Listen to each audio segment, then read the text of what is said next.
तो आज हम क्रोमोसोम्स के बारे में पढ़ने वाले हैं ना। इसमें हमने क्रोमोसोम स्ट्रक्चर एक अलग से पूरा एक चैप्टर है, उस चैप्टर को हम कवर करेंगे ना। इजी चैप्टर है बट इम्पॉर्टेंट चैप्टर है, क्वेश्चंस आते हैं इसमें से, तो वो हम देखो कवर करेंगे, ठीक है। सबसे पहले इसमें कुछ इम्पॉर्टेंट पॉइंट्स हैं जो आपको ध्यान रखने हैं, जिसपे सीधे मतलब ऑब्जेक्टिव में आ सकते हैं स्टेटमेंट में, या तो इनमें से कौन सा विच of these following statement is true, है ना, या फिर सीधे सिंपल क्वेश्चन भी आ सकते हैं। तो वो स्टेटमेंट्स हमें ध्यान रखने हैं। जैसे फॉर एग्जांपल सबसे पहले है कि लॉन्गेस्ट क्रोमोसोम जो है वो कौन सा होता है ना। तो वो ध्यान रखना है, ट्राइलियम स्पीसीज में होता है और उसका साइज क्या होता है, 32 माइक्रोन। पहला पॉइंट ये आपको याद रखना है।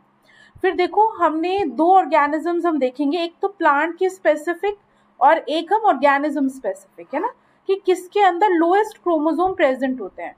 तो ये ऑर्गेनिजम्स आपको ध्यान रखने हैं। इफ वी टॉक अबाउट कि ओवरऑल ऑर्गेनिज्म में कौन सा लोएस्ट है, तो ध्यान रखना है एस्केरिस के अंदर सबसे कम क्रोमोसोम होते हैं, 4 क्रोमोसोम होते हैं ना।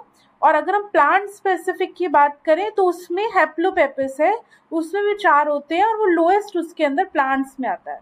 तो बस ये सिंपल साइन जो आपके कौन सा ऑर्गेनिज्म है उसका नाम ध्यान रखना है आपको, है ना। तो ये दोनों पे तो क्वेश्चन आए हुए भी है ना, कि लोएस्ट क्रोमोसोम किसमें है, ये वाला ऑर्गेनिज्म का ले लो या प्लांट्स का ले लो। अब इसके अलावा जो मुझे लगता है इंटरेस्टिंग पॉइंट है और अभी तक क्वेश्चन नहीं आया हुआ बट आ सकता है, वो इस स्टेटमेंट पे है। देखो क्रोमोसोम जो है सबसे ज्यादा कॉमन क्रोमोसोम नंबर बताए हैं ऑर्गेनिजम्स को लेके ना।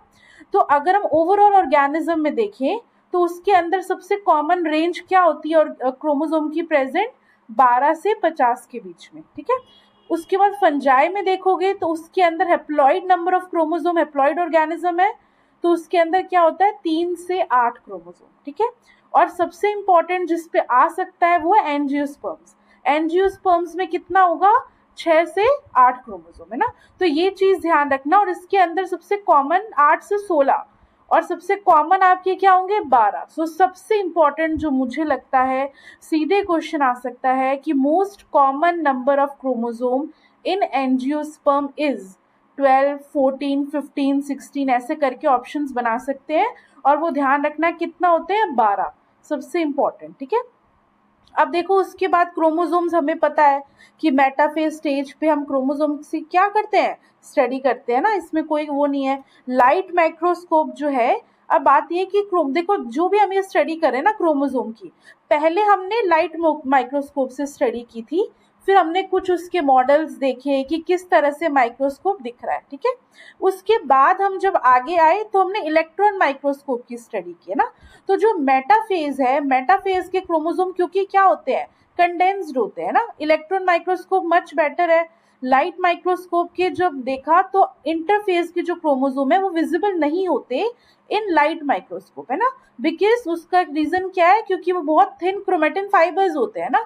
अब हम सेल डिवीजन पूरा पढ़ चुके हैं तो हमें पता है कि उस टाइम पे बहुत थिन क्रोमेटिन फाइबर्स होते हैं, तो लाइट माइक्रोस्कोप पे वो विजिबल नहीं होता। तो कब विजिबल होता है, मेटाफेज पे। अगर हमें लाइट माइक्रोस्कोप में देखना है तो मेटाफेज में हम देख सकते हैं, और अगर हमें इंटरफेज में भी देखना है तो हमें किसके थ्रू देखना पड़ेगा, इलेक्ट्रॉन माइक्रोस्कोप के थ्रू, ठीक है। तो ये आप एक पॉइंट सिंपल सा है, लॉजिक है, इस चीज को आप ध्यान रखना ना। अब देखो मैंने आपको बताया था ऑलरेडी कि स्मॉलेस्ट जो क्रोमोसोम है वो कब होते हैं आपके एनाफेज में, थिकेस्ट क्रोमोसोम कब होते हैं आपके मेटाफेज में ना। ये चीज को आपको ध्यान रखना है। मैंने आपको पहले भी ये चीज बताई थी कि हम क्या करते हैं कि मेटाफेज में हमने हमेशा देखा है कि स्टडी कब करनी है, तो स्टडी हमें करनी है उसकी मेटाफेज के अंदर, है ना। बट उसके अंदर हमें ये देखना है कि वो उस टाइम पे क्या है, थिकेस्ट क्रोमोसोम है, इसीलिए हम उसकी स्टडी कर सकते हैं। बट एनाफेज पे आपके क्या होंगे, एनाफेज के अंदर वो स्मॉलेस्ट होते हैं, ठीक है। तो ये चीज आपको ध्यान रखनी है।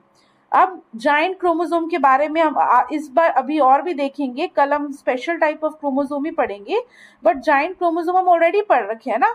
याद आ रहा है कुछ आपको सेल डिवीजन के अंदर, या नहीं, उसमें भी न्यूमेरिकल और स्ट्रक्चरल अब्रेशंस के अंदर जब मैं पढ़ रही थी तो मैं आपको कई बार सलाइवरी ग्लैंड्स ऑर्गेनिज्म के बारे में कुछ बता रही थी। कौन बता सकता है, किसको याद आ रहा है, किसी को कुछ याद आ रहा है कि हाँ।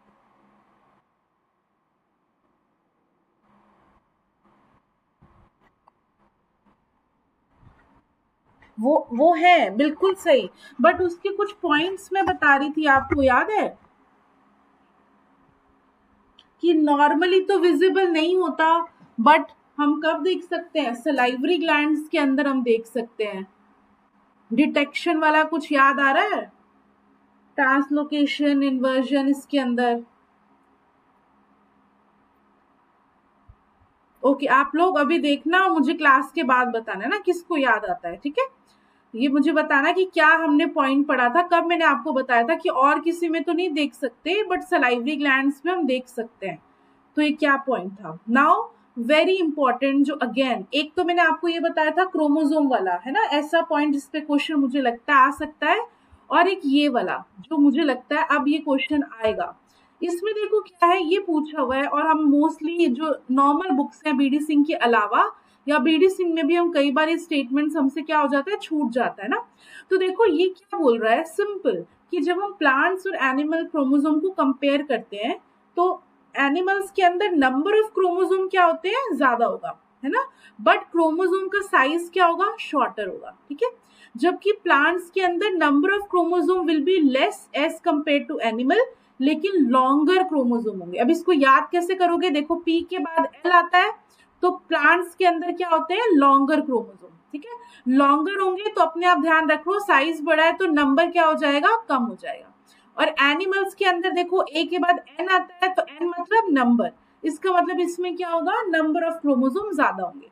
तो ये आपको स्टेटमेंट ध्यान रखनी है। सेम इसी स्टेटमेंट से एक और स्टेटमेंट ली गई है, दैट इज डाइकॉट और मोनोकॉट को कंपेयर किया है ना। तो डाइकॉट के अंदर भी क्या होते हैं, प्लांट जो है नंबर ऑफ क्रोमोसोम जो है वो ज्यादा होते हैं। डाइकॉट सिमिलर किसकी है, एनिमल्स की तरह, है ना। और वैसे भी देखो याद करने का क्या तरीका है, इसको ट्रिक याद रखो, डाइकॉट मतलब डाई, तो दो नंबर ज्यादा है ना। तो डाइकॉट में ध्यान रखना नंबर ऑफ क्रोमोसोम ज्यादा होंगे, बट अगेन शॉर्टर क्रोमोसोम होंगे। ये दोनों statement plus most common chromosome number in angiosperm, ये तीनों स्टेटमेंट ध्यान रखना, ठीक है। अब लास्ट जो हमारा एक स्टेटमेंट मुझे लगा इंपॉर्टेंट है, कि देखो जब भी हम डिवाइड करते हैं ना, एनाफेज के अंदर हमने देखा था अपोजिट पोल्स पर जाते हैं ना, सेंट्रोमियर का डिवीजन कौन से उस पे होता है, एनाफेज 1 में या एनाफेज 2 में?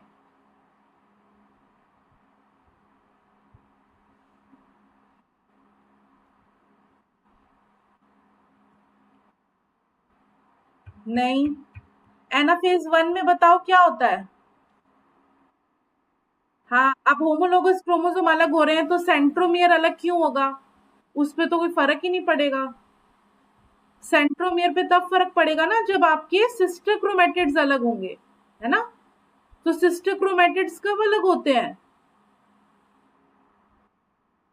एनाफेज 2 के अंदर या फिर माइटोसिस के अंदर, है ना। तो उसमें आपको ध्यान रखना है कि जब भी आपके अपोजिट पोल्स पे मूव करते हैं, तो जो आपका फर्स्ट पॉइंट होता है जो मूव करता है, दैट इज सेंट्रोमियर, है ना। ये चीज आप ध्यान रखना, सबसे पहले कौन मूव करेगा, सेंट्रोमियर आपका मूव करेगा टुवर्ड्स द अपोजिट पोल्स, ठीक है। तो ये आपके सिंपल, मैंने सबसे पहले स्टेटमेंट से शुरू किया है, याद करने वाली चीजें, और एक बार आपने समझ ली ना तो कंफ्यूजन नहीं होगा, और क्वेश्चंस इस पे आ सकते हैं, और ऐसे क्वेश्चंस हैं जो इंसान छोड़ देता है ना। बाकी आपको क्रोमोसोम का स्ट्रक्चर वगैरह वो तो हम फिर भी कवर इजीली कर लेंगे, बट इन पॉइंट्स को ध्यान रखना। ओके, सो अब देखो सबसे पहले ये जो मैं आपको समझाती हूँ, समझोगे तो याद रहेगी चीजें, है ना। अब देखो यहाँ पे सबसे पहले हम देखते हैं क्रोमोसोम के बेसिक स्ट्रक्चर को। देखो सबसे पहले यहाँ पे क्या आपका प्राइमरी कंस्ट्रक्शन, जिसको मैंने आपको बताया था क्या होता है, सेंट्रोमियर, ये हो गया, ठीक है। सबसे पहले सेंट्रोमियर क्या होता है हमें सब पता है, इसके अंदर काइनेटोकोर है, इससे स्पिंडल फाइबर जुड़ेंगे, मूवमेंट में हेल्प होगा, सबसे पहले मूव करेगा पोल्स की तरफ, है ना। तो ये चीजें हमें पता है। उसके बाद देखो आता है सेकंड, आएगा सेकेंडरी कंस्ट्रक्शन। सेकेंडरी कंस्ट्रक्शन के बारे में कौन बताएगा, मैंने लास्ट क्लास में बताया था।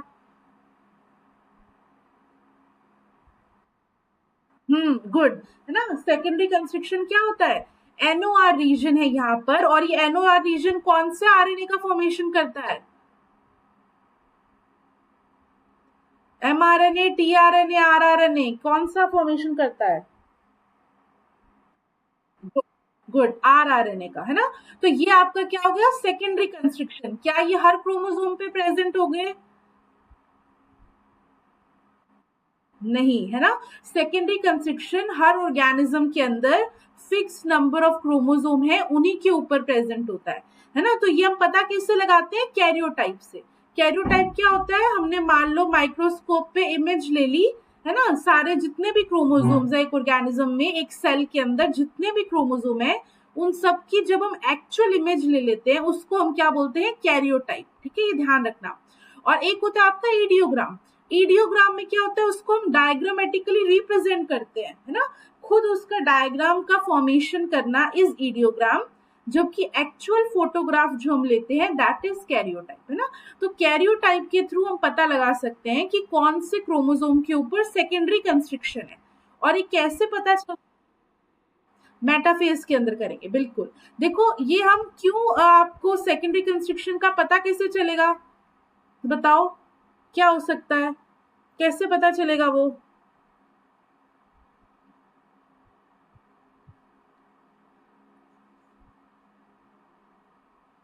देखो क्रोमोसोम क्या है, अभी हम आगे मैं आपको बताऊंगी। क्रोमोसोम के अंदर अलग अलग ये जो सेगमेंट है, हमने अभी तक ये पढ़ा था सेल डिवीजन में कि कॉइलिंग होती है ना, कंडेंसेशन हो रहा है, डीकंडेंसेशन हो रहा है।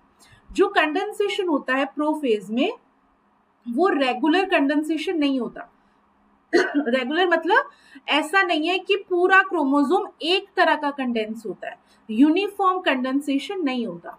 जो आपकी जैसे सेंट्रोमियर रीजन है, फिर आपका सेकेंडरी कंस्ट्रक्शन रीजन है, आपका टेलोमियर रीजन है, ये सब जो है यहाँ पे कंडेंसेशन ज्यादा होता है। अब कोई चीज अगर ज्यादा कंडेंस हो रही है तो वो डाई ज्यादा लेगी या कम लेगी? ज्यादा लेगी, है ना। अब वो डाई ज्यादा लेगी तो इसका मतलब क्या होगा? वहां पे आपको स्टेनिंग अलग से दिख जाएगी। ठीक है, ये रीजन होता है कि कैरियोटाइप में हमें अलग से दिख जाते हैं, क्योंकि ये रीजन ज्यादा कंडेंस होते हैं। कंडेंस होने के कारण ये डाई ज्यादा लेते हैं, है ना। अब ये हमने देखा सेकंड आ गया, ठीक है, सेकेंडरी कंस्ट्रक्शन। अब टिप पे हम टेलोमेयर के बारे में ऑलरेडी पढ़ चुके हैं। टेलोमेयर होता है एंड स्टेबिलिटी, हम अभी और भी देखेंगे टेलोमेयर के बारे में, बट बेसिक एक हो गया आपका टेलोमेयर, है ना। अब देखो यहाँ पे आपकी एक और टर्म आ रही है, क्रोमोनिमेटा। क्रोमोनिमेटा क्या होता है? देखो एक तो हम बोल रहे हैं कि क्रोमोसोम है, इसको हम क्या बोलते हैं, किससे मिलके बना है? ये क्रोमोटिन फाइबर्स से, है ना। इंटरफेज में हम जो फाइबर्स देख रहे थे वो सबको हम क्या बोलते हैं? क्रोमेटिन फाइबर्स, है ना, जिसके जो कि डीएनए है, आरएनए है, प्रोटीन है, जिसके अंदर जीन प्रेजेंट है, उसको हम बोलते हैं क्रोमेटिन फाइबर। अब क्रोमोनिमेटा वर्ड हम कब यूज करते हैं?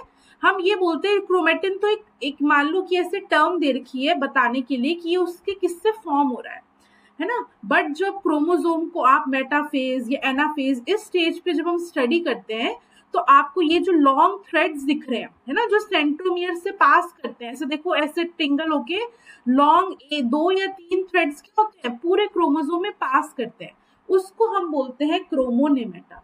ठीक है, तो कई बार आपसे ये पूछा जाता है कि स्ट्रक्चरल यूनिट जो है ना, जो स्ट्रक्चर बनाता है क्रोमोसोम का, एक्चुअली में वो क्या है? क्रोमोनिमेटा।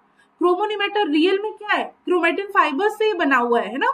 लेकिन क्रोमेटिन फाइबर वर्ड हम सिर्फ कब यूज करते हैं? इंटरफेस स्टेट के अंदर, क्योंकि तब वो बहुत थिन होते हैं ना, वो कंडेंस नहीं हुए होते। जब कंडेंस होके पूरे क्रोमोसोम को जो लॉन्ग थ्रेड्स बनाती है, उनको हम बोलते हैं क्रोमोनिमेटा।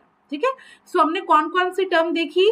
Centromere, secondary constriction, secondary constriction पे एनओआर रीजन देखा, टेलोमियर देखा, क्रोमोनिमेटा देखा, है ना। तो ये सारी टर्म्स मैंने आपको भी बताई हैं। ठीक है, इनको हम और डिटेल में एक एक टेलोमियर इन सबको हम और भी पढ़ेंगे ना।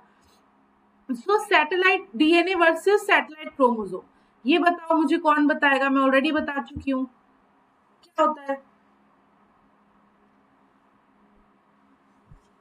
तभी मैंने यहाँ पे लिखा नहीं है, क्योंकि मैं ये चीज आपको ऑलरेडी बता चुकी हूँ। क्या, पहले तो ये बताओ, सैटेलाइट डीएनए और सैटेलाइट क्रोमोसोम सेम होता है?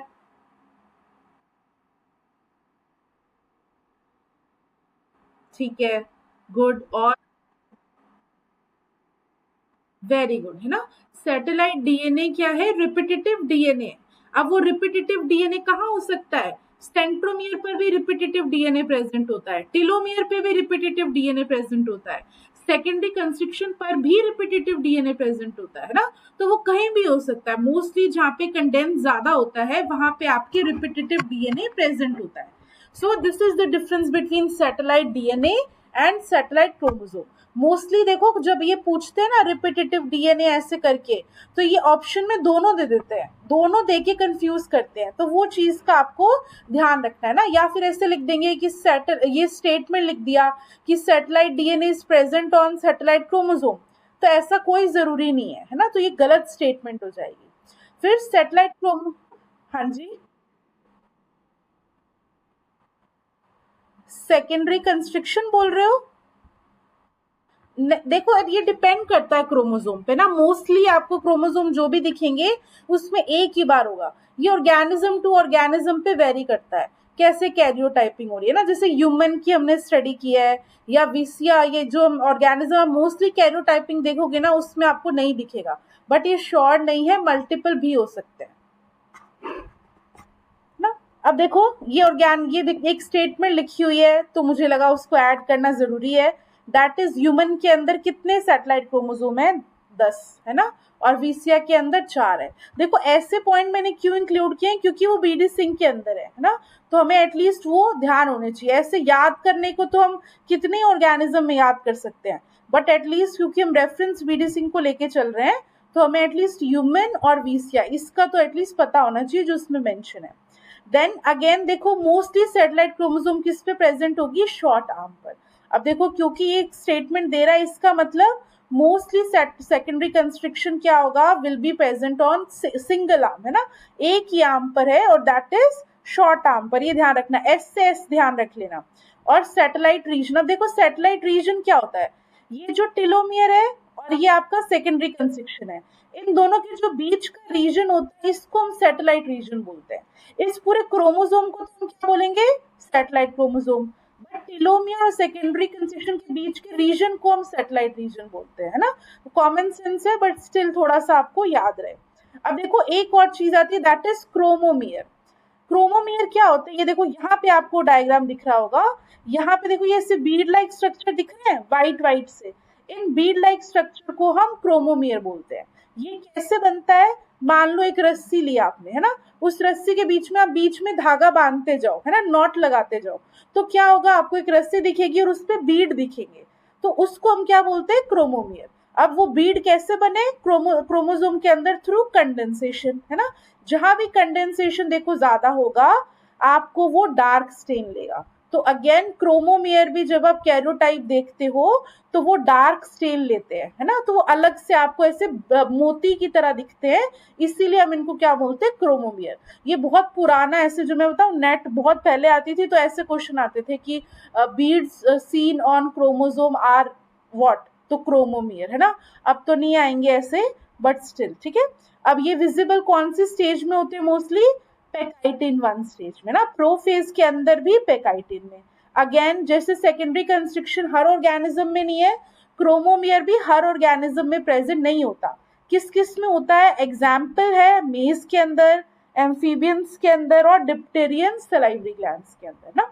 जो डिप्टेरियन सलाइवरी ग्लैंड जब हम कल स्पेशल टाइप ऑफ क्रोमोसोम देखेंगे तो उसमें मैं आपको पोलिटीन क्रोमोसोम पढ़ाऊंगी ना, उस पोलिटीन क्रोमोसोम में आपको क्रोमोमियर बहुत फाइन से दिखेगा, तो उसके अंदर ये प्रेजेंट होता है. और सबसे ज्यादा इजीली स्टडी क्रोमोमियर की उन सलाइवरी ग्लैंड क्रोमोसोम के अंदर ही की गई है, ठीक है. So that is chromomere. अब इसमें क्वेश्चन में आपको क्या ध्यान रखना है, किस स्टेज पर क्रोमोमियर विजिबल होता है, प्रोफेज के अंदर भी पेकाइटिन 1 के अंदर, ठीक है. अब देखो नेक्स्ट, ये सबसे सिंपल है, हमें पता भी है, दैट इज सेंट्रोमियर, है ना. सेंट्रोमियर के बेस पर हमने अलग अलग टाइप में डिवाइड कर दिए, है ना. कौन कौन से, मेटासेंट्रिक, सब मेटासेंट्रिक, एक्रोसेंट्रिक और टीलोसेंट्रिक, है ना. सिंपल. अब देखो मेटासेंट्रिक क्या होता है, ये वाला, अब डायग्राम से समझ जाओगे, जब इक्वल आर्म्स में डिवाइड हो जाए, पी और क्यू आर्म सेम हो जाए. देखो नॉर्मली मैंने आपको बताया था नॉर्मल क्रोमोसोम की 2 आर्म होती है, पी और क्यू, है ना. P is short arm, Q is long arm, दोनों आर्म का साइज सेम नहीं होता, ठीक है. अब उसको हमने डिवाइड कर दिया सेंट्रोमियर की पोजीशन पर.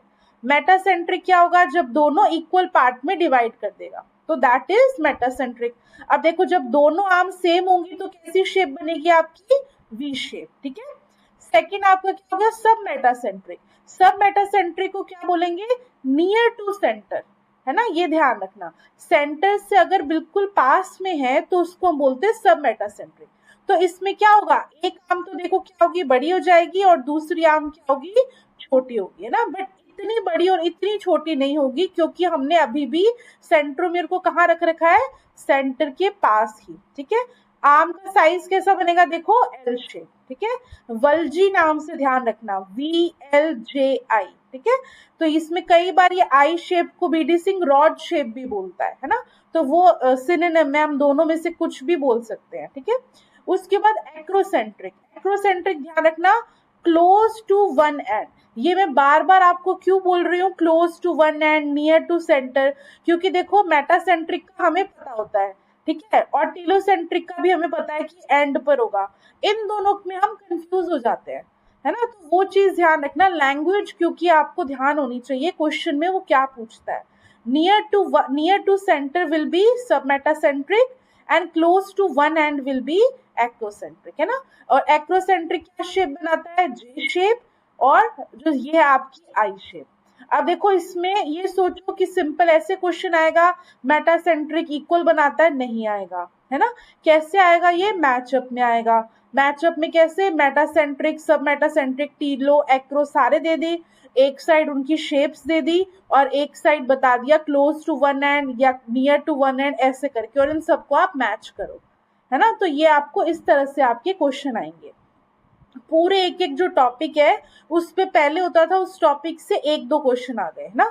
अब उस पूरे टॉपिक को ही उठा के पूरा क्वेश्चन बन जाता है, क्योंकि हम उसके इतने पार्ट्स कर सकते हैं मैचअप्स में कि अगर आपको उसमें एक चीज में भी डाउट है तो वो आपका पूरा क्वेश्चन गलत हो जाता है ना। अब देखो यहाँ तक तो हमें पता था कि ये तीन चार चीजें क्या है, मेटा, सब मेटा, एक्रो और टिलो। दो एक न्यू टर्म्स और है, वो ध्यान रखना। एक तो दैट इज डिफ्यूज सेंट्रोमियर, है ना। डिफ्यूज सेंट्रोमियर देखो नाम से मतलब क्या होता है कि कोई भी फिक्स्ड जगह नहीं है ना, ये डिफ्यूज हो रखा है, ठीक है। और आपके ये जो है मतलब कोई एक पर्टिकुलर लोकेशन पर अगर ना प्रेजेंट हो, अनयूनिफॉर्म हो, तो उसको हम बोलते हैं डिफ्यूज सेंट्रोमियर, ठीक है। और ये किस में प्रेजेंट होता है, होमोपटेरिन और हेमीपटेरिन इंसेक्ट्स के अंदर, ठीक है। Now next is polycentric. अगर मल्टीपल आपके सेंट्रोमियर प्रेजेंट हो तो हम उसको क्या बोलते हैं, पॉलीसेंट्रिक क्रोमोसोम। और ये एग्जाम्पल क्या है, लुजूल, एस्केरिस और थाइलेंटा, ये एग्जाम्पल ध्यान रखना, है ना। और ये डिफ्यूज वाला एक ध्यान रखना जो क्वेश्चन है, क्योंकि बाकी सब तो कॉमन है, डिफ्यूज वाला ध्यान रखना है कौन से में प्रेजेंट होता है और होता क्या है, ठीक है। तो ये हमने देख लिया। बिल होलोसेंट्रिक भी बोलते हैं, हाँ। अब देखो ये टेलोमियर आता है, अब इस चीज को ध्यान से समझना है ना। अब देखो ये टेलोमियर क्या है, वैसे मैं ये जो टेलोमियर का है यहाँ पे मैं आपको थोड़ा पढ़ाऊंगी, है ना। बट एक अलग से मैं यूट्यूब पे एक वीडियो रिलीज करूंगी, एंड प्रॉब्लम रेप्लीकेशन, है ना, उसको आप देखना। वो एक और आपको ये डीप में समझ आएगा, अपने अभी इसमें इतना डीप में नहीं है, बट ये आपको चीज और समझ आएगी थ्रू दैट वीडियो। सो देखो टेलोमियर क्या है, मैंने आपको बताया था कि टेलोमियर पे भी कैसे प्रेजेंट होता है, सैटेलाइट डीएनए, जो रिपीटेड डीएनए सीक्वेंस है ना। So this we know. अब ऑब्जेक्टिव के हिसाब से आपको ध्यान रखना है, टेलोमियर देखो ये क्या है, ये जो आपका डीएनए का सेगमेंट है। टेलोमियर एक्चुअली में क्या होता है, जो क्रोमोसोम है वो हमें पता है कि क्या है, क्रोमोसोम जो है वो डबल स्ट्रैंडेड है ना। और एंड तक जो है वो डबल स्ट्रैंड रहता है टेलोमियर।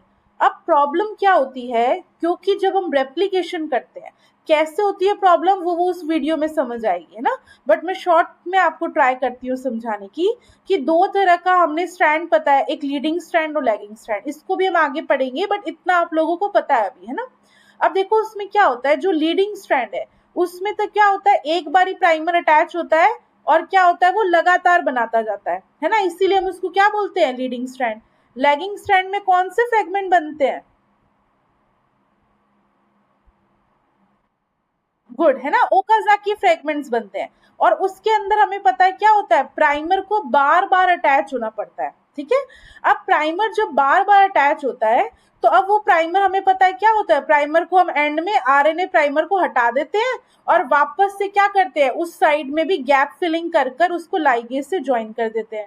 ये हमने नॉर्मल मैकेनिज्म पढ़ा हुआ है। अब प्रॉब्लम क्या होती है, जो लैगिंग स्ट्रैंड है उसके अंदर एंड में आरएनए प्राइमर रह जाता है। अब जो एंड का आरएनए प्राइमर है वो क्या करता है, वहां पर एंड के कारण 3OH फ्री 3OH होता ही नहीं है। अब फ्री 3OH नहीं है तो क्या होगा, पॉलीमरेज आके उस गैप फिलिंग कर नहीं पाएगा, है ना। अब वो क्या होगा, अगर मान लो ऐसा ही रह जाए तो जैसे जैसे जनरेशन बढ़ेगी क्या होगा, थोड़ा थोड़ा सेगमेंट जो है आपका कम होता जाएगा, है ना, होता जाएगा। क्योंकि अगर वो डीएनए पॉलीमरेज बना ही नहीं पा रहा तो क्या होगा, रेप्लिकेशन की उसके अपोजिट जो स्ट्रैंड है वो बनेगा ही नहीं। तो जब अपोजिट के थोड़े से, अब उसमें तो हमारे जीन प्रेजेंट है तो वो जीन क्या होते जाएंगे, धीरे धीरे मिस होते जाएंगे। तो जब जब रेप्लिकेशन हो रहा है हमारा डीएनए क्या होता जाएगा, छोटा होता जाएगा। अब इस चीज को हमें फिक्स करना था, इस प्रॉब्लम को, कि हम क्या करें। तो हमने टेलोमियर बनाया, है ना। हमने क्या मतलब, नेचर ने टेलोमियर बनाया। वो टेलोमियर क्या है, रिपीटेटिव डीएनए सीक्वेंस। ये ऐसे सीक्वेंस नहीं है जिनसे हमारे जेनेटिक इंफॉर्मेशन इस पे प्रेजेंट है, नहीं प्रेजेंट, है ना। देखो यहाँ पे देखो, जो हमारा यहाँ तक हमारा जेनेटिक इंफॉर्मेशन क्या हो गई, खत्म हो गई। यही तक था मेन डीएनए। पर डीएनए को हमने क्या किया, उसके आगे हमने और सीक्वेंस ऐड कर दिए, रिपीटेटिव सीक्वेंस, जिसको हम क्या बोलते हैं, टेलोमियर। ठीक है, ये हमने क्यों ऐड किए, क्योंकि हर वक्त जब कट भी होगा तो आपका कट क्या चीज होगी, टेलोमियर कट होगा, है ना। और टेलोमियर कट होगा तो उस पर कोई भी जेनेटिक इंफॉर्मेशन तो अवेलेबल है ही नहीं, तो हमें कोई प्रॉब्लम नहीं होगी, है ना। इसीलिए इसको हम एंटी एजिंग बोलते हैं, क्योंकि अगर जेनेटिक इंफॉर्मेशन लूज होती जाएगी तो एज आता है ना। तो टेलोमियर का एक बहुत इंपॉर्टेंट फंक्शन क्या होता है, एंटी एजिंग, क्योंकि वो प्रिवेंट करता है हमारे जेनेटिक इंफॉर्मेशन को लूज करने के लिए। ठीक है, अब ये रिपीटिव सीक्वेंस जो है अलग अलग होते हैं। ह्यूमन में देखो ये सीक्वेंस है, ये सीक्वेंस याद रखना है आपको, है ना, TTA-GGG। और एब्राडोप्सिस के अंदर TTT-AGGG। और टेट्रारैंकस जिसके अंदर सबसे पहले स्टडी की गई थी टेलोमियर की, उसका सीक्वेंस क्या है, TT और 4 टाइम्स G। ये आपको ध्यान रखना है ना। टफ क्वेश्चन आएगा तो ये आएगा, रेयरली है, पर फिर भी ह्यूमन में एटलीस्ट पूछ सकते हैं या टेट्रारैंकस में पूछ सकते हैं। तो ये ध्यान रखना है, इसके सीक्वेंस है ये जो है, इसी के रिपीट बार बार क्या होंगे, रिपीट होते जाएंगे। अब देखो टेलोमियर के अंदर एक और चीज जो हमें ध्यान रखनी है, देखो इसका यहाँ तक तो पूरा टेलोमियर है।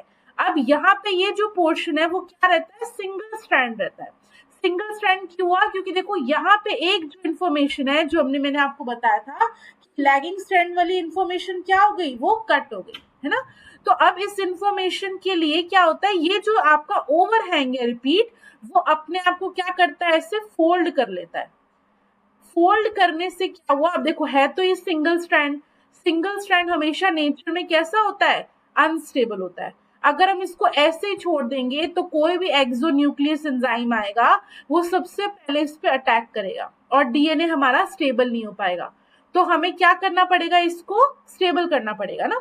तो स्टेबल करने के लिए हमने क्या किया, ये जो हमारा है इसको हमने लूप बना दिया, एक ओवरहैंग बना दिया, है ना। और इस लूप को हम क्या बोलते हैं, टी लूप। ठीक है, टी लूप क्या होती है, जो ओवरहैंग है सिंगल स्ट्रैंडेड, वो अपने आप को वापस रिपीट कर लेता है, लूप बना लेता है ताकि स्टेबल रह सके, उसको हम बोलते हैं टी लूप। और ये डी लूप क्या होती है, टी लूप के अंदर ही ये देखो, ये जो लूप है ये ऐसे घूमी, तो अब यहाँ पे 2 स्ट्रैंड थे, उसके बीच में एंटर कर जाती है। जब इसने 2 स्ट्रैंड के बीच में एंटर किया तो जो पहले से ऑलरेडी स्ट्रैंड प्रेजेंट है उसको थोड़ा डिस्प्लेस होना पड़ा, तब इस ये तीनों ये जो स्ट्रक्चर बना है इसको हम बोलते हैं डी लूप। डी का वर्ड यहाँ पे क्या है, डिस्प्लेसमेंट से, है ना। टी तो टेलोमियर से है, डी आपका डिस्प्लेसमेंट से है। तो ये ध्यान रखना कि आपके टी लूप बनते हैं, और हमें पता है रेजिड्यूज कौन से होंगे, कौन सा रिच होता है, जी टी रिच होता है ना। टेलोमियर का जो एंड है, टी और जी, जो थाइमिन और ग्वानिन जो सीक्वेंस होते हैं वो इसमें उसके रिपीट्स होते हैं। तो ये हमें ध्यान रखना है कि ये टेलोमियर है, और इसके क्या फंक्शन हो गए, एंटी एजिंग हो गया, है ना, क्रोमोसोम के एंड्स को प्रोटेक्ट करना, एंड रेप्लिकेशन जो प्रॉब्लम है उसको सॉल्व करना, क्रोमोसोम की स्टेबिलिटी प्रोवाइड करना। So these all are functions of telomere. अब आपको इसमें टेलोमरेज का और डीप में नहीं, बट एटलीस्ट ये पता हो, मैंने जो आपको बताया था कि जो हमारा सीक्वेंस है वो क्या हो रहा है, कट हो जाएगा, है ना, क्योंकि आगे आरएनए प्राइमर नहीं जुड़ रहा, डीएनए पॉलीमरेज नहीं आएगा, तो टेलोमेर क्या होगा, ये देखो एक साइड से क्या हो गया, कट हो गया, ये वाली स्ट्रैंड तो सही है, ये वाली स्ट्रैंड क्या हो गई, कट हो गई।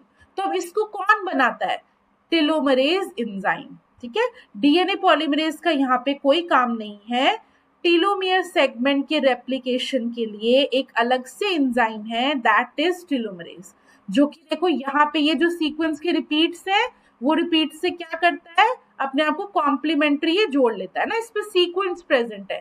और ये किस तरह का एंजाइम है, आरएनए बेस्ड एंजाइम है, ये ध्यान रखना, है ना, ये आरएनए है, ठीक है। जैसे आरएनए प्राइमर होता है, वैसे टेलोमरेज कैसा है, आरएनए बेस्ड एंजाइम है। तो ये देखो यहाँ से इसने जुड़ा और ये क्या कर रहा है, आगे के सीक्वेंस को बनाता जाएगा, है ना। So this is how telomerase work instead of polymerase. जो रेप्लिकेशन ऑफ टेलोमियर है वो कौन करता है, टेलोमरेज। एक तो सिंपल टेलोमरेज एंजाइम पे क्वेश्चन आ जाता है ना, या फिर कई बार ये पूछ लेते हैं कि आरएनए बेस्ड है, डीएनए बेस्ड है, तो वो चीज ध्यान रखना, ठीक है। सो ये चीज हमने देख ली, टेलोमियर, सेकेंडरी क्रोमोसोम, सेंट्रोमियर, कंस्ट्रिक्शंस, है ना, ये सब हमने कवर किया।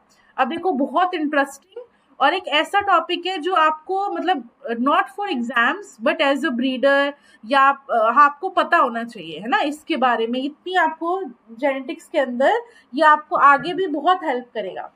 सी क्या होते हैं, दो तरह की जो भी मैंने क्रोमोसोम्स आपको बताए, वो क्रोमोसोम्स जो है वो हम अलग अलग पार्ट में डिवाइड कर सकते हैं, दैट इज हेट्रोक्रोमेटिन और यूक्रोमेटिन, है ना। यूक्रोमेटिन, पहले तो इसके डिफरेंस ध्यान रखो, देखो मैं आपको एक बार स्ट्रक्चर से समझाती हूँ ये वाला। सो ये देखो यहाँ पर जब हम देख रहे हैं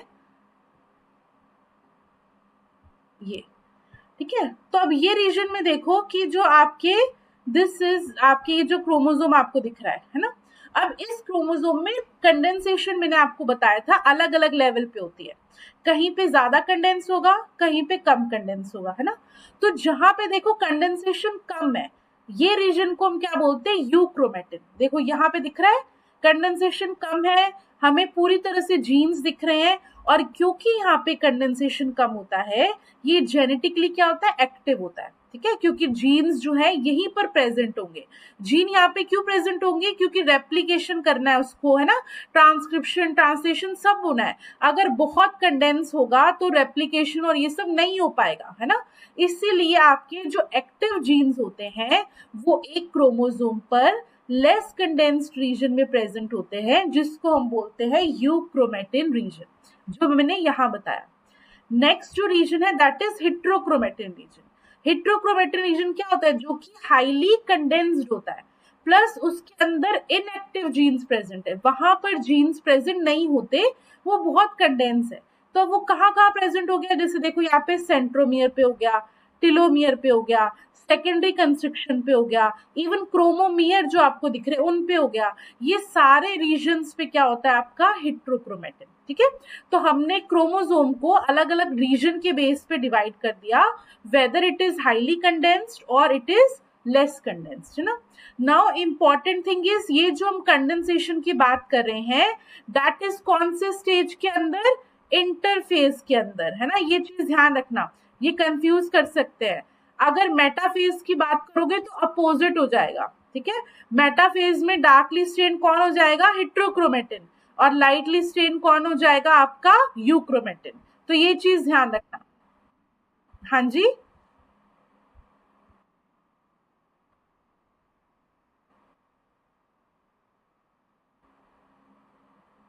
हाँ सही बोल रहे हो बच्चे, हाँ हाँ हाँ, ये उल्टे हो गए, हाँ ना, हाँ ये यूक्रोमेटिन, ये वाला, बिल्कुल ये वाला यूक्रोमेटिन है और ये हेट्रोक्रोमेटिन है।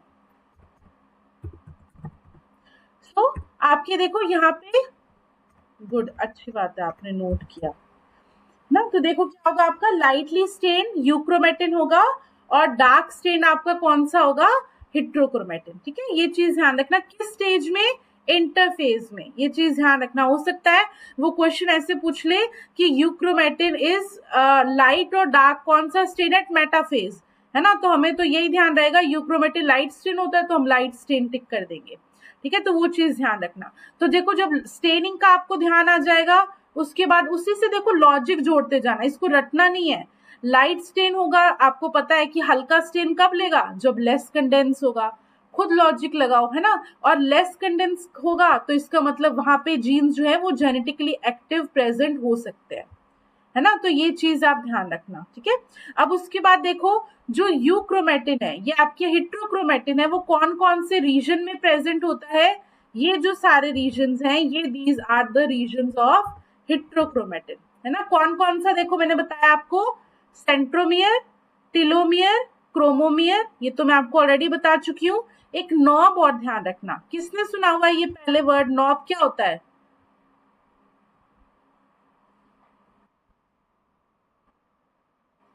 हाँ, और किस में प्रेजेंट होता है?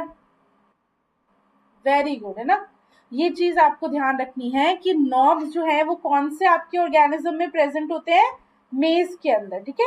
ये क्या करते हैं, एक तरह से मार्कर्स की तरह यूज होते हैं। और इसकी भी जब आप देखोगे मेज के, जब हम क्रोमोसोम की स्टडी करते हैं तो ये आपको अलग से स्टेन दिखेंगे, है ना। ऐसा नहीं होगा कि ये आपको लाइट स्टेन नहीं, बिल्कुल, पर ये हर क्रोमोसोम में नहीं दिखेंगे।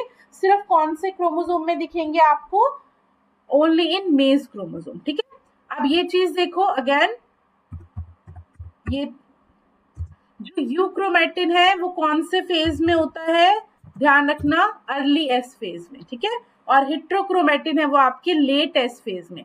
एस फेज में, लेट अर्ली जैसा कुछ नहीं है, सिंपल सा लॉजिक है। जब एस फेज में डीएनए का रेप्लिकेशन हो रहा है तो सबसे पहले रेप्लिकेशन आपका यूक्रोमेटिन का शुरू होगा और बाद में हिट्रोक्रोमेटिन का शुरू होगा, है ना। सिंपल सा है, इसको ज्यादा कॉम्प्लिकेट नहीं करना, ठीक है।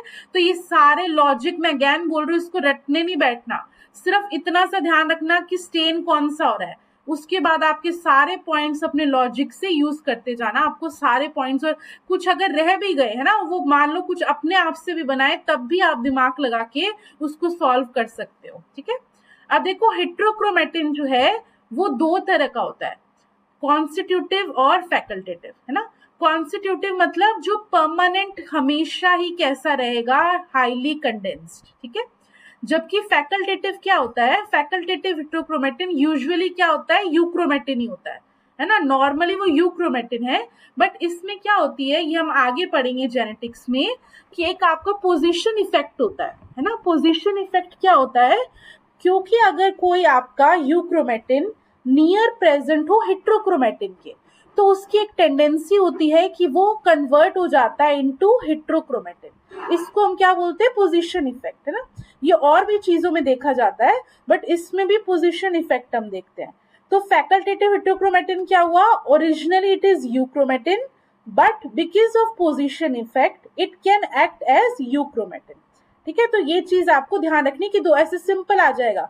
अब देखो इसमें अगर हम बोले कि कहाँ पे कौन से प्रेजेंट होते हैं, तो देखो जो आपका कॉन्स्टिट्यूटिव है ना, जो कॉन्स्टिट्यूटिव है वो कौन सी जगह पे, आपके सेंट्रोमियर और टिलोमियर्स के ऊपर, ठीक है।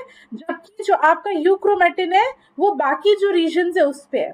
तो टिलोमियर और जो सेंट्रोमियर, जैसे आपके क्रोमोमियर है ना, क्रोमोमियर के मैंने आपको बताया था कि वो ट्रू हिट्रोक्रोमेटिन नहीं है, इट कैन चेंज, तो that can be into facultative.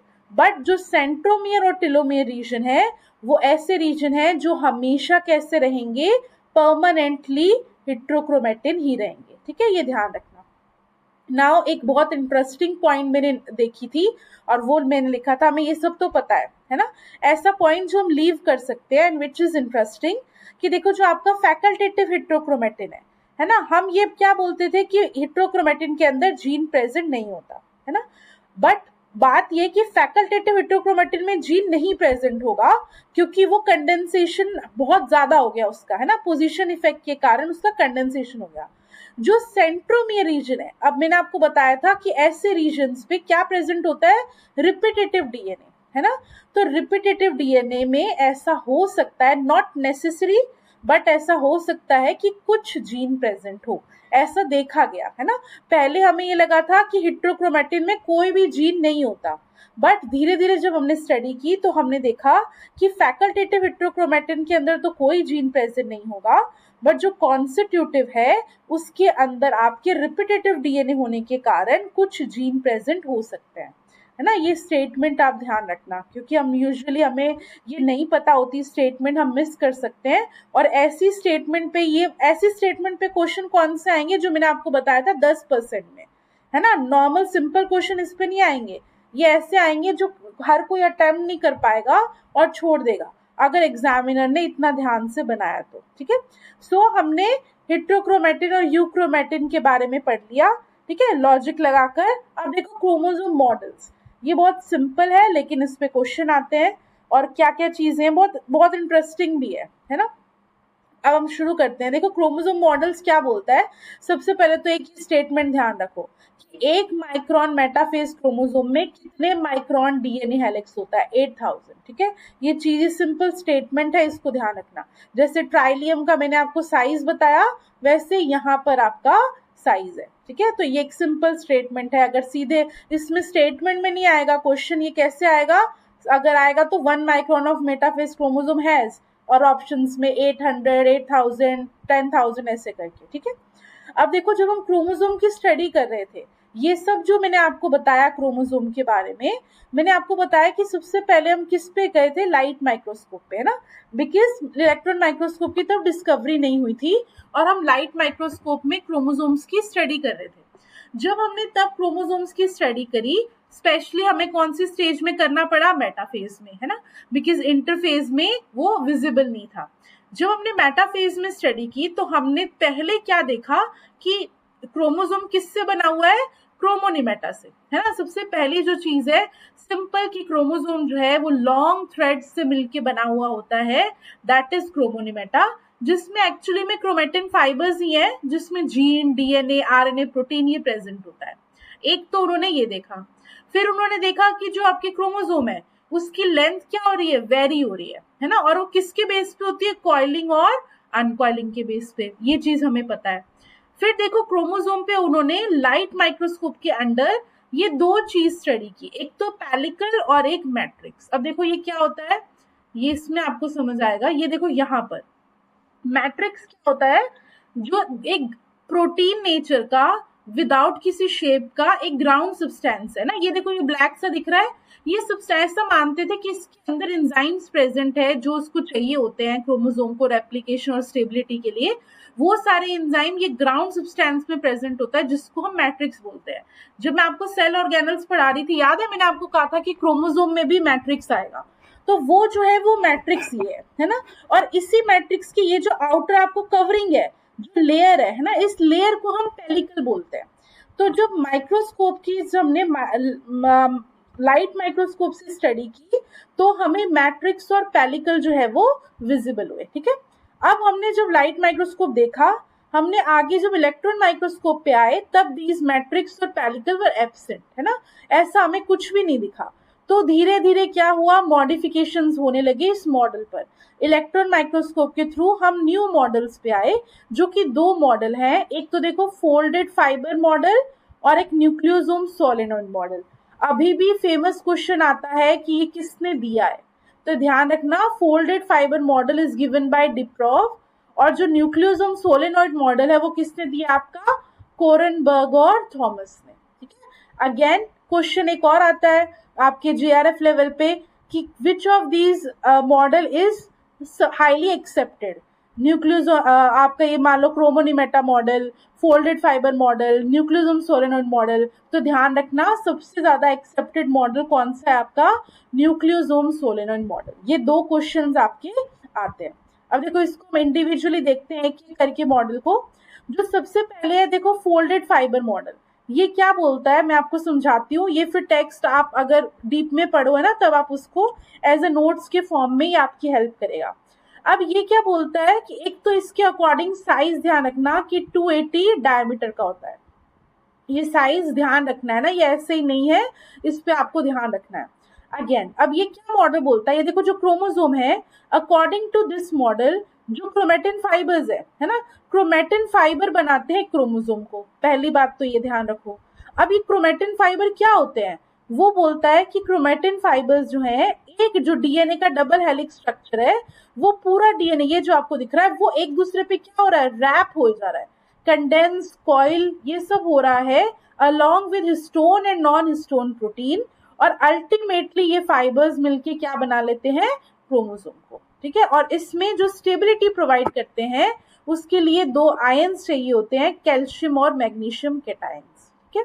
तो सिंपल ये मॉडल, बिल्कुल कॉम्प्लिकेटेड नहीं, देखो नाम से पता चल रहा है फोल्डेड फाइबर। फाइबर कौन से, क्रोमेटिन फाइबर।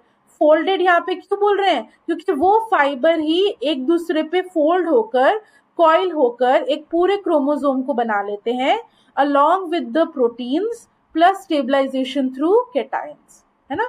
सिंपल सा ही है। एक और स्टेटमेंट ये क्या बोलते हैं कि जब रेप्लिकेशन होता है इंटरफेस के अंदर इन फाइबर्स का, तो वो रेप्लिकेशन सेंट्रोमियर पर पहले नहीं होता, है ना। ये देखो वही चीज आ गई यूक्रोमेटिन और हेट्रोक्रोमेटिन वाली, कि हमने क्या बोला था, पहले किस रीजन का होता है, यूक्रोमेटिन जो है वो जल्दी रेप्लिकेट कर लेता है एज कंपेयर टू हेट्रोक्रोमेटिन, है ना। तो वही रीजन, वही चीज यहाँ पे आ रही है कि जब रेप्लिकेशन होता है एस फेज में, तो तब हम देखते हैं कि जो रेप्लिकेशन है वो सेंट्रोमियर को छोड़कर बाकी सारी जगह पे हो जाता है, सेंट्रोमियर पे नहीं होता, नहीं हो रहा, इसीलिए वो क्या रहता है, उन दोनों को ज्वाइंट करके रखता है। इन सब के तो आपके क्या बन गए, क्रोमेटिड बन गए, दो सिस्टर क्रोमेटिड्स बन गए ना, रेप्लिकेशन होकर सिस्टर क्रोमेटिड बन गए। पर वो सिस्टर क्रोमेटिड्स एक सेंट्रोमियर पर क्यों जुड़े रहे, क्योंकि वहां पर आपका रेप्लिकेशन नहीं हुआ, ठीक है, इसीलिए वो वहां पे जुड़े रहते हैं। तो ये चीज आपको ध्यान रखनी है। ये दो जो, क्या बोल रहे हो, नहीं, क्योंकि सिस्टर क्रोमेटिड में कब से क्रॉसिंग ओवर हुआ बच्चे,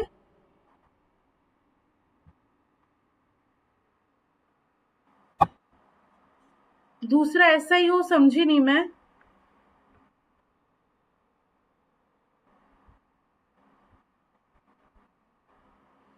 देखो जो रीजन आप बोल रहे हो क्रॉसिंग ओवर का, अगर नॉन सिस्टर क्रोमेटिड हो तो सेंट्रोमियर पे नहीं होता, हाँ सेंट्रोमियर रीजन पे नहीं होता, क्योंकि सेंट्रोमियर खुद बताओ वह क्या है, सेंट्रोमियर फैकल्टेटिव है, वो भी कॉन्स्टिट्यूटिव है, सॉरी कॉन्स्टिट्यूटिव हेट्रोक्रोमेटिन है, वहां पर जीन्स प्रेजेंट है ही नहीं। जब जीन ही प्रेजेंट नहीं है तो किसमें क्रॉसिंग ओवर होगा, है ना। तो क्रॉसिंग ओवर जो है, जो जहां पे जीन्स प्रेजेंट होंगे वहां पर प्रेजेंट होगा, है ना। हालांकि ये जो आपके सेंट्रोमियर जब एक दूसरे से अलग होते हैं, उससे पहले ऐसा नहीं है कि डीएनए का रेप्लिकेशन लास्ट में तो होगा, लेट में इन पे भी होगा, बट स्टिल बिकॉज क्योंकि लेट रेप्लिकेशन होता है, इसीलिए वो रीजन वहां पे ज्वाइन रहता है, ठीक है। जो भी आप देखो, जब भी आप कंडेंस कर दोगे ना, क्योंकि आप, अच्छा मैं ये चीजें जैसे इन्वर्जन वाली बात हो गई, उन सब में क्या था, आपका क्रोमोसोमल एब्रेशन हो रहे थे, तो क्या वहां पे क्रॉसिंग ओवर हो पा रहा था, नहीं हो पा रहा था ना। जब भी एक लूप बना के वो अपने आप को अगर क्रॉसिंग ओवर कर ले तो कर ले, अदरवाइज क्या हो रहा था, सेगमेंट डिलीट होने से, सेगमेंट ऐड होने से, इन सब से क्या हो रहा है, आपका क्रॉसिंग ओवर जो है वो इनहिबिट हो जाता है ना। तो कोई भी ये जो स्ट्रक्चर्स हैं जहां पे जीन्स प्रेजेंट नहीं है, वहां पे आपका क्रॉसिंग ओवर नहीं होगा, ठीक है।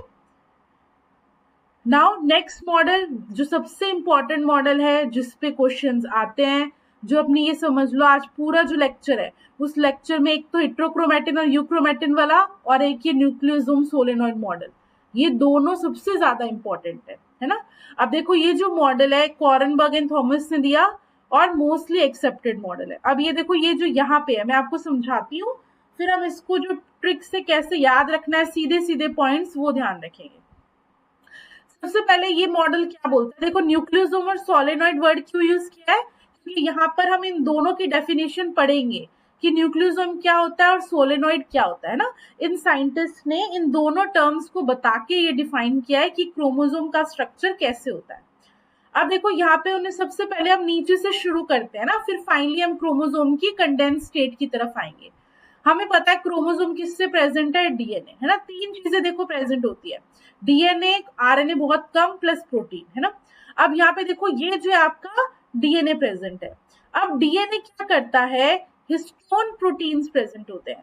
जो आपके देखो, जो भी हम न्यूक्लियस है उसके अंदर दो तरह से प्रोटीन होते हैं, एक तो क्रोमोसोमल प्रोटीन्स होते हैं ना, और एक हिस्टोन प्रोटीन्स होते हैं, नॉन हिस्टोन और हिस्टोन प्रोटीन मान लो। हिस्टोन प्रोटीन का क्या काम होता है, पैकेजिंग करना। जो आपका डीएनए है वो एक्चुअली में किसके अराउंड पैक होता है, हिस्टोन प्रोटीन्स के अराउंड, ठीक है। तो ये चीज आप ध्यान रखना। अच्छा बताओ, किसको पता है कितने तरह के हिस्टोन प्रोटीन होते हैं, वेरी गुड, कौन कौन से?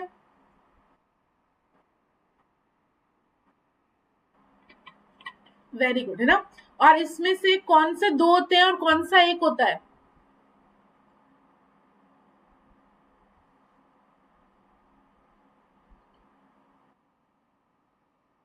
वेरी गुड, है ना। बिल्कुल, तो ये आपके क्या होते हैं, हिस्टोन प्रोटीन्स होते हैं, जो कि क्या करते हैं, पैकेजिंग के अंदर जो आपका ये जो डीएनए है वो किसके अराउंड रोटेट होता है, इन हिस्टोन प्रोटीन्स के अराउंड, ठीक है। अब ये जो जिन हिस्टोन प्रोटीन्स के अराउंड रोटेट होता है, वहां पे देखो कितने प्रेजेंट होंगे, H2A, H2B, H3 और H4, ठीक है। और इन सब के क्या क्या प्रेजेंट होंगे, चार प्रेजेंट होंगे। ये देखो यहाँ पे आपको चार दिख रहा है, 1 2 3 4, है ना। अब ये चार आपको आगे की तरफ दिख रहे हैं, इसमें पीछे की तरफ और चार है, तो टोटल कितने हो गए यहाँ पर, 8 हो गए। इसीलिए इस स्ट्रक्चर को हम क्या बोलते हैं, न्यूक्लियोसोम ऑक्टामर। ऑक्टा हमने कहाँ से लिया, 8 से, है ना। तो न्यूक्लियोसोम ऑक्टामर क्या है, जो histone protein, 8 histone protein H1 को छोड़ के, ध्यान रखना H1 नहीं होता न्यूक्लियोसोम ऑक्टामर में, ठीक है। तो H1 को छोड़ के जो आपके आठों आपकी हिस्टोन प्रोटीन है, उसके अराउंड जो ये कवर करता है, दैट इज व्हाट क्रोमोसोम के अंदर बनाता है न्यूक्लियोसोम कोर, ठीक है। ये ध्यान रखना है ना। ऑक्टामर क्या हो गया, ये वाला आपका पूरा, इसी को हम क्या बोलते हैं। अब देखो यहाँ पर आपके ये तो हमने ही बनाया, अब बीच में क्या होता है, इन्हीं के बीच में H1 प्रोटीन आता है, जिसको हम बोलते हैं linker protein, linker histone protein. अब देखो इसमें आपको जो स्टेटमेंट पहले ध्यान रखनी है, ये जो डीएनए है वो कितना होता है, कितना base pair DNA, 146 base pair. पहला पॉइंट जो याद करने वाला है वो आपको ध्यान रखना है कि देखो न्यूक्लियोसोम कोर क्या हुआ, जो ऑक्टामर हमने देखा अभी, जिसके अंदर कौन थे, 2 H2A, 2 H2B, 2 H3 और 2 H4, ठीक है। ये सब चारों जो आपके आठों स्टोन ने तो बना दिया ऑक्टामर। इसके ऊपर हमने डीएनए को जब रोटेट कर दिया, कितने बेस पेयर डीएनए को, 146 बेस पेयर को। जब इसको हमने रोटेट कर दिया तो आपका क्या कहलाया, न्यूक्लियोसोम कोर, ठीक है। पहला जो हमारा, जो टर्म्स अलग अलग आएंगी, उन टर्म्स में जो पहली टर्म आई है दैट इज न्यूक्लियोसोम कोर, ठीक है।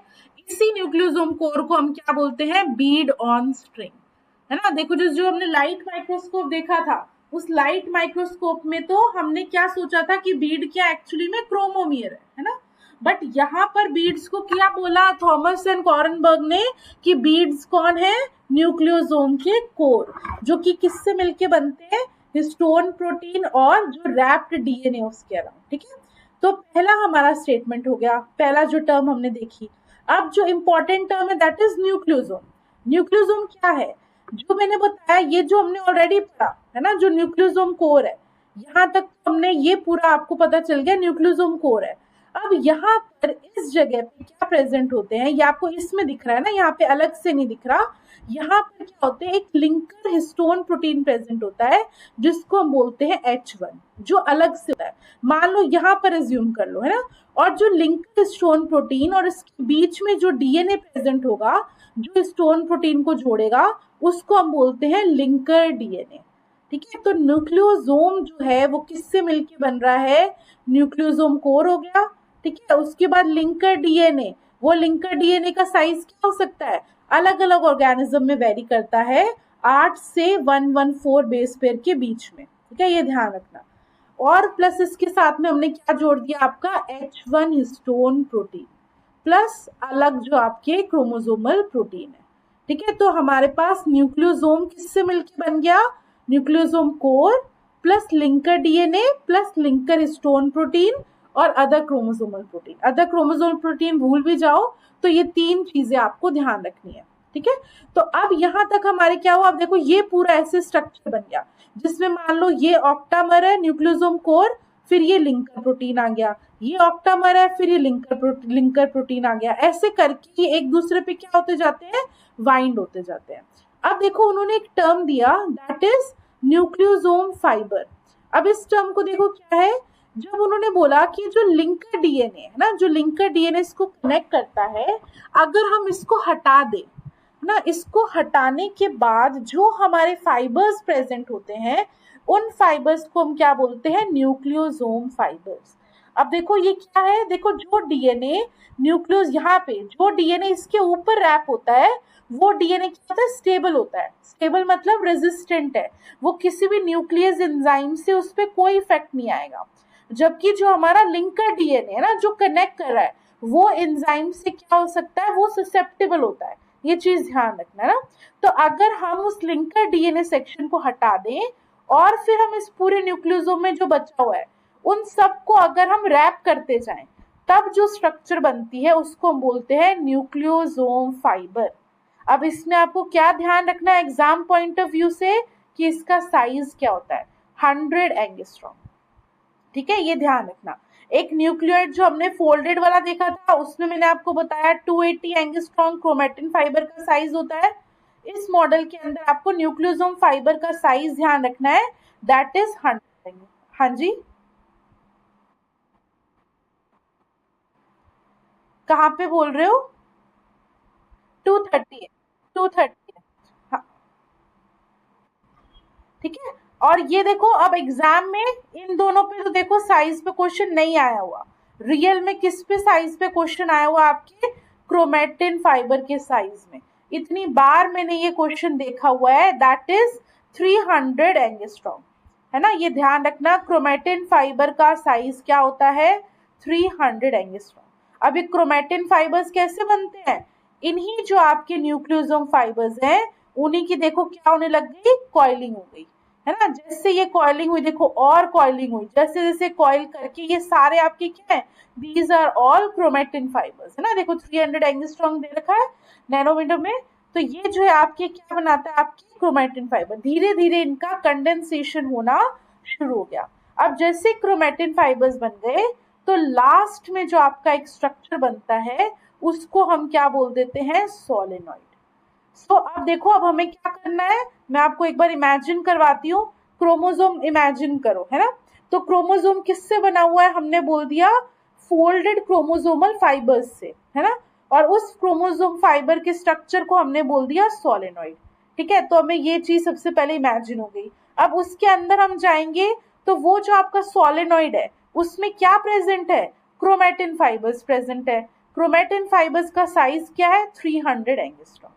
अब क्रोमेटिन फाइबर्स के अंदर और जाओ, वो क्या प्रेजेंट है? Nucleosome fibres. न्यूक्लियोसोम फाइबर्स का क्या साइज है? 100 एंगस्ट्रॉम। ठीक है। अब न्यूक्लियोसोम फाइबर्स के अंदर हम और जाते हैं, तब हमें क्या दिखेगा? एक तो हमें बीड दिखेगी, है ना। उसके साथ हमें जुड़ा हुआ क्या दिखेगा? एक लिंकर डीएनए दिखेगा। उसके साथ हमें जुड़ा हुआ हमें लिंकर हिस्टोन प्रोटीन दिखेगा। ये तीन चीजें जब दिख गई, तो हमें पता चल गया कि ये इसके अंदर क्या है? ये न्यूक्लियोसोम है। अब ऐसे बहुत सारे न्यूक्लियोसोम एक दूसरे के पास पास प्रेजेंट है ना। अब इस न्यूक्लियोसोम के अंदर और डीप में जाओ, तो लिंकर डीएनए तो अलग से है ही, लिंकर हिस्टोन प्रोटीन अलग से है ही। जो ऑक्टामर है, उसके अंदर हम देखेंगे तो हमें क्या दिखेगा? 8 हिस्टोन प्रोटीन है, वो तो ऑक्टामर बना रहे हैं। साथ ही साथ में उस कोर के अंदर क्या प्रेजेंट है? 146 बेस पेयर का डीएनए। और देखो उसमें ये भी लिखा है कितना टर्न लेता है ये? 1 3/4, है ना। कई बुक्स में आप देखोगे तो लिखा होता है कि डीएनए 2 टर्न लेता है। ये यहाँ पे आपको दिख रहा है, ये 1 टर्न और फिर 2 टर्न, है ना। कई बुक्स में आपको 2 टर्न लिखा हुआ है, बीडी सिंह में 1 3/4 टर्न, है ना। हाफ 1/4 टर्न नहीं लेके 1 3/4 टर्न ये ले लेता है। तो ये स्ट्रक्चर हुआ आपका न्यूक्लियोसोम सोलेनॉइड मॉडल। ठीक है। अब इसमें क्वेश्चन की मैं बात कर लूं, कौन कौन से क्वेश्चन आए हुए हैं। सबसे पहले, जो आपके हिस्टोन प्रोटीन कितने टाइप्स के होते हैं? है ना, तो 5 टाइप के। हमें क्या लगता है 4 टाइप के होंगे, 1 2 3 4। लेकिन 5 टाइप के क्यों होते हैं? क्योंकि जो सेकंड है वो 2 तरीके का होता है, 2A और 2B, है ना। इसीलिए थोड़ा ये कंफ्यूजन हो जाता है, तो इस चीज का ध्यान रखना। नंबर ऑफ जो आपके हिस्टोन प्रोटीन है, टाइप ऑफ हिस्टोन प्रोटीन है, वो 5 तरीके के होते हैं। पहला क्वेश्चन। दूसरा क्वेश्चन आपसे रैप का डीएनए का साइज पूछता है, क्योंकि ये फिक्स्ड होता है मोस्ट ऑर्गेनिजम्स में, दैट इज 146 बेस पेयर। ठीक है। तीसरा क्वेश्चन आपसे पूछता है कि कौन सा इसमें से लिंकर हिस्टोन प्रोटीन है। सिंपल क्वेश्चन है ना, तो वो आपको H1 ध्यान रखना है, जो कि लिंकर हिस्टोन प्रोटीन है। फिर चौथा क्वेश्चन क्या आता है कि इनमें से कौन सा न्यूक्लियस रेजिस्टेंट है, कौन सा न्यूक्लियस ससेप्टेबल है। तो ध्यान रखना ये वाला जो डीएनए है that is nucleus resistant and the linker DNA is nucleus susceptible, है ना। वो उस पे एंजाइम एक्ट करके उसको डिस्टर्ब या डिस्ट्रॉट कर सकते हैं। फिर नेक्स्ट क्वेश्चन आपका मैंने ये बहुत बार बताया, क्रोमेटिन फाइबर्स जो है उसका साइज क्या है, दैट इज 300 एंगस्ट्रॉम। ठीक है, तो आपके यही क्वेश्चन आते हैं जो इस मॉडल पे आए हुए हैं। ठीक है, बाकी देखो स्टेटमेंट वाइज जब आपको मॉडल समझ आ गया है तो स्टेटमेंट वाइज कोई भी क्वेश्चन आए तो हम उसको अटेम्प्ट कर सकते हैं।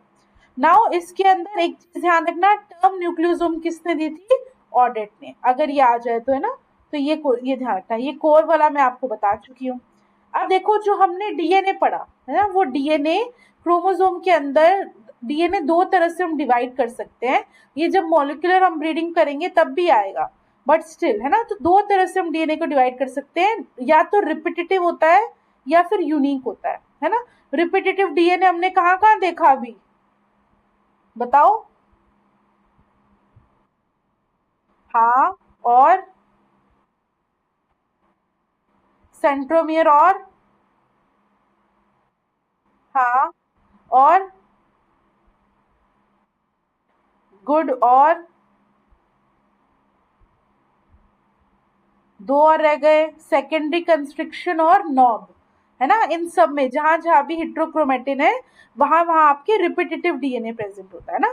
तो ये जो है अब ये डिपेंड करता है ऑर्गेनिज्म टू ऑर्गेनिज्म। जैसे ह्यूमंस है, ह्यूमन के अंदर 70% आपका यूनिक डीएनए होता है और 30% आपका रिपीटेटिव होता है। ये रिपीटेटिव वर्ड जो है आप पढ़ते हो उसका क्या मतलब हुआ, रिपीटेटिव सीक्वेंस प्रेजेंट है ना। जो हमने अभी टेलोमियर में देखा था कि मान लो टी टी जी जी जी, है ना, तो रिपीटेटिव डीएनए मतलब उसके अंदर इसी कोई भी एक सीक्वेंस होगा, उसका रिपीट होगा बार बार, टी टी जी जी जी, अगेन टी टी जी जी जी, फिर से टी टी जी जी जी, है ना।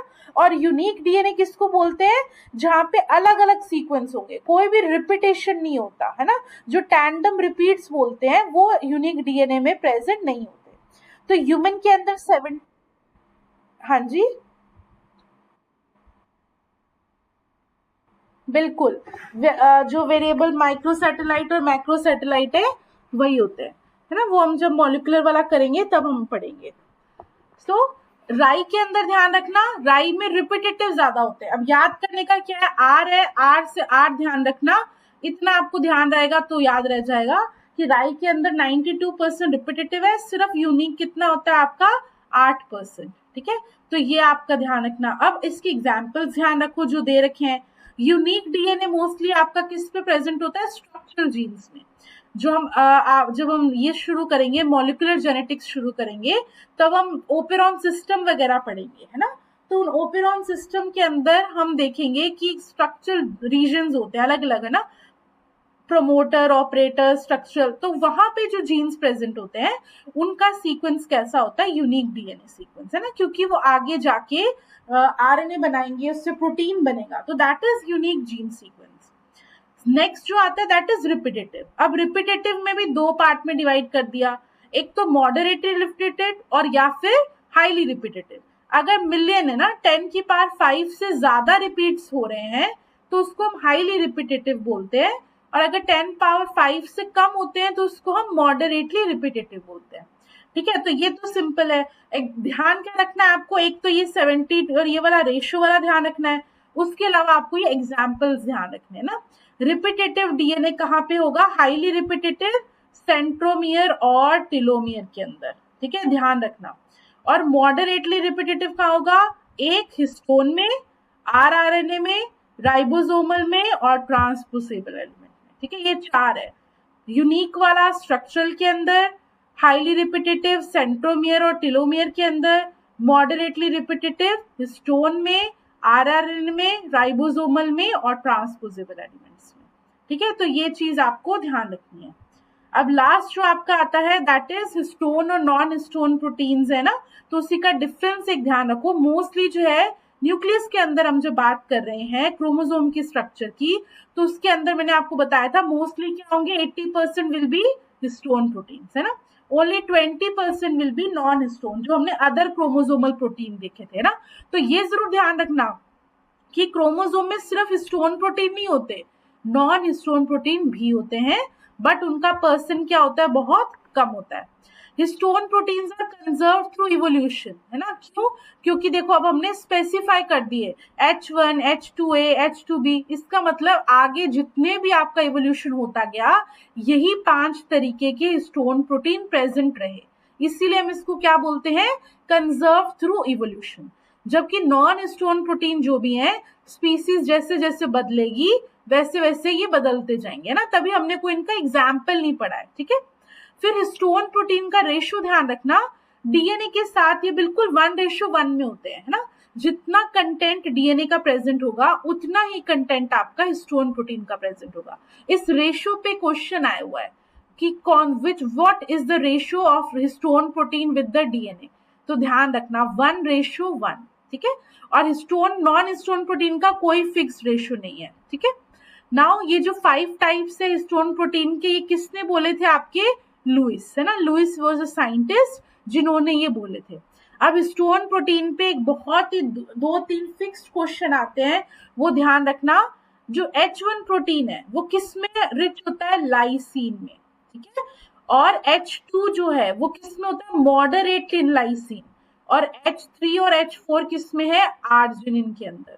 एग्जाम में क्वेश्चन किस पे आया हुआ है, तीनों क्वेश्चन आए हुए हैं। एक तो विच of these histone protein is highly rich in lysine, तो ध्यान रखना H1 पहला question. Which of these proteins is highly rich in arginine, that is H3 और H4, सेकेंड क्वेश्चन। और थर्ड क्वेश्चन है among which of the amino acids are absent in histone protein, lysine, arginine, tryptophan, ऐसे करके अलग अलग। और right answer is tryptophan.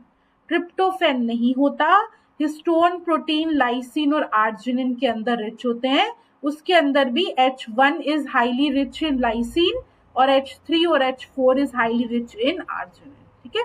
तो ये देखो इसी अकेले ये जो है इसमें 3-4-5 क्वेश्चंस ऑलरेडी आ चुके हैं, है ना। So this was all about जो हमने क्रोमोसोम वाला या वो जो हमने पार्ट पढ़ा है। नाउ नेक्स्ट हम जो इसका छोटा सा एक पोर्शन रहा है, that is special type of chromosome, that will cover in next lecture, okay.